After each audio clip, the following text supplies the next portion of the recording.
Di sebelah kita itu ada air. Apa yang Anda pikirkan tentang air? Kan alam itu alangkah indahnya lah alam, lebih indah alam. Alangkah indahnya langit, lebih indah langit.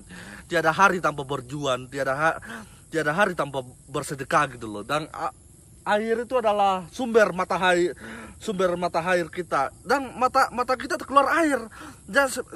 Dia nangis gitu loh. Jadi inilah airnya di situ lah.